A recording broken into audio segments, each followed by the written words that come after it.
Bessiata Dishmaya, Beshem Hashem Naaseh Venatzliach, Shalom Aleichem Uvracha. On se retrouve pour Parashat Chayei Sarah à la lumière du Chafetz Chaim, Rabbi Israël Meir HaKohen, Zacher Tzadik Vekadosh Livracha.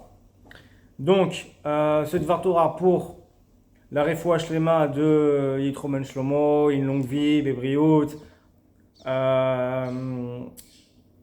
Refoua Shlema pour tous les malades d'Israël, Zivgagoun pour tous les blés d'Israël qui souhaitent se marier, notamment tous ceux de la Yeshiva, Yeshiva Yosef, Atzlacha pour tous les Bachorei, Yeshivot et Avrechim, et Bezrat Hashem, le Mashiach très vite avec enfin le règne du Emet, le règne de la vérité, et le Shalom entre Am Israël et tous les Amim, Bimera Beyameinu, autour du Bet Amikdash.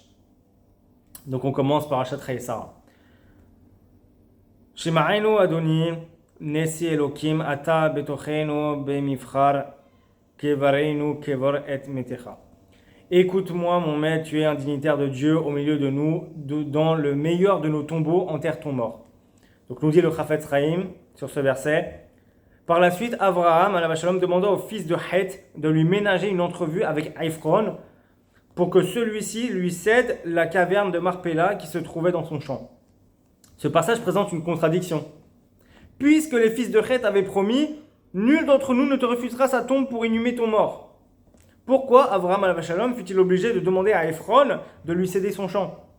Oh, il aurait pu amener le corps de Sarah et l'enterrer à l'endroit de son choix.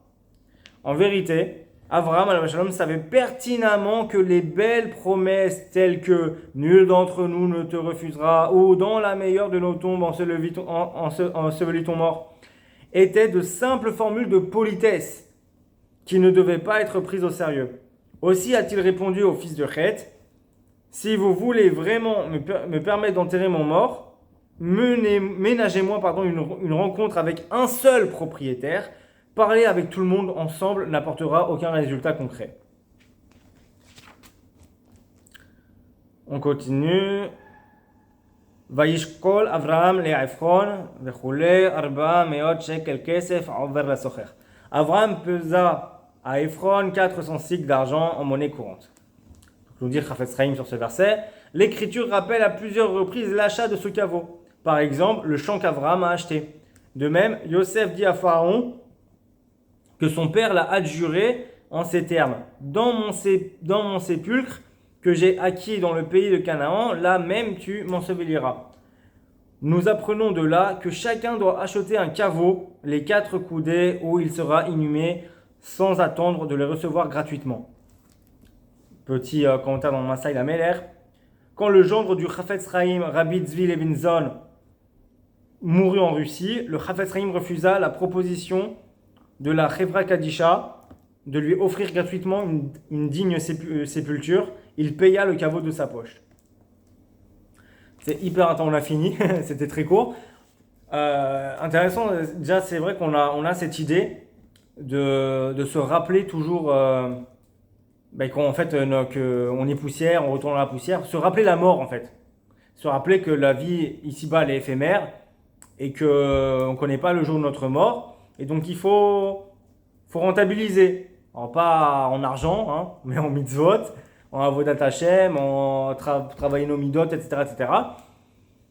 Et il faut se rappeler la mort. Et apparemment, il faut absolument que chacun ait déjà acheté sa place au cimetière avec le cercueil qu'il faut. Enfin bref, qu'il ait déjà organisé entre guillemets.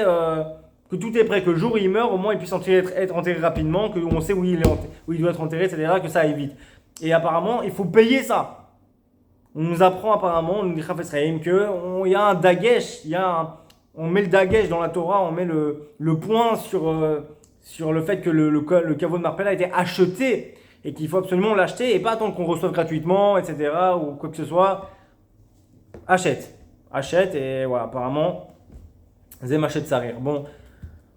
Voilà, Bezrat Hashem, qu'on soit rempli de Yirat Shamayim, de crainte du ciel, qu'on se rappelle que la vie est éphémère et qu'on ne sait pas quand la mort peut un jour tomber pour nous donner de la crainte d'Hashem, la crainte de fauter, et nous renforcer en Torah et dans les mitzvot et dans la bonté, dans les bonnes midot, etc., le bon caractère, etc.